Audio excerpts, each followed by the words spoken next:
நான் எப்பவுமே இந்த ஸ்ட்ரீட்டை கிராஸ் பண்ணி போகும்போது அந்த வேஸ்டட் இன்ஃபினிட்டி பாசிபிலிட்டியை வந்து பார்க்கணும்னு சொல்லிட்டு எனக்கு ரொம்ப நாளாக ஆசை இருந்துச்சு. பட் இன்னைக்கு தான் எனக்கு ரொம்பவே டைம் கிடைச்சிது. இந்த வேஸ்டட் 360 பார்த்தீங்கன்னா நிறைய விஷயங்கள் பண்ணிட்டு இருக்காங்க. என்விரான்மெண்ட், எம்பவர்மெண்ட், எஜுகேஷனுக்கு நிறைய விஷயங்கள் பண்ணிட்டு இருக்காங்க. இதுல வந்து நம்ம ஒரே விஷயம் என்னன்னா, நமக்கு தேவை இல்லாத பொருள் கண்டிப்பா நிறைய பேருக்கு தேவைப்படும்னு சொல்லிட்டு ஒரு விஷயம் தான் இந்தியா வேஸ்ட் அப்படின்னு சொல்லிட்டு இவங்க அந்த அது மூலியமா நிறைய விஷயங்கள் பண்ணிட்டு இருக்காங்க.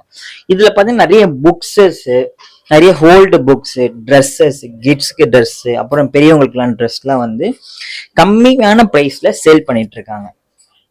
ரொம்ப யூஸ்ஃபுல்லான ஒரு விஷயம் இந்த இந்தியா வேஸ்ட்னு சொல்ற விஷயம். இந்த வேஸ்டேஜ் 360 பார்த்தீங்கன்னா இந்த சேல் பண்ற பைசாவெல்லாம் நிறைய ட்ரஸ்ட்டுக்குலாம் வந்து ஹெல்ப் பண்ணிட்டு இருக்காங்களாம். நிறைய கிராஃப்ட் ஐட்டம்ஸ், அப்புறம் டாய்ஸு, ஆர்கானிக் நேச்சுரல் ஆயில்லாம் வச்சிருந்தாங்க. ஒரு ஒரு விஷயமும் வந்து பார்த்தீங்கன்னா அவ்வளோ அற்புதமா இருந்துச்சு. கண்டிப்பா இந்த ஸ்டோர்லாம் நம்ம விசிட் பண்ற ஒரு விஷயம் தான். கண்டிப்பா சைட்லாம் வந்தீங்கன்னா ட்ரை பண்ணுங்க. டி நகர் சைட்லாம் வந்தீங்கன்னா இந்த இந்தியா வேஸ்ட் 360 ஸ்டோரை விசிட் பண்ணுங்க. நிறைய பேக்ஸ், ஹேண்ட் கிராஃப்ட் பேக்ஸ், பெயிண்டிங்ஸ்லாம் வந்து நிறையவே இருந்துச்சு. சூப்பரான ஆம்பியன்ஸ். கண்டிப்பா ட்ரை பண்ணுங்க. எப்படி இருக்குன்னு பார்த்துட்டு லைக் அண்ட் சப்போர்ட் பண்ணுங்க, ஷேர் பண்ணுங்க. தேங்க்யூ. பாய்.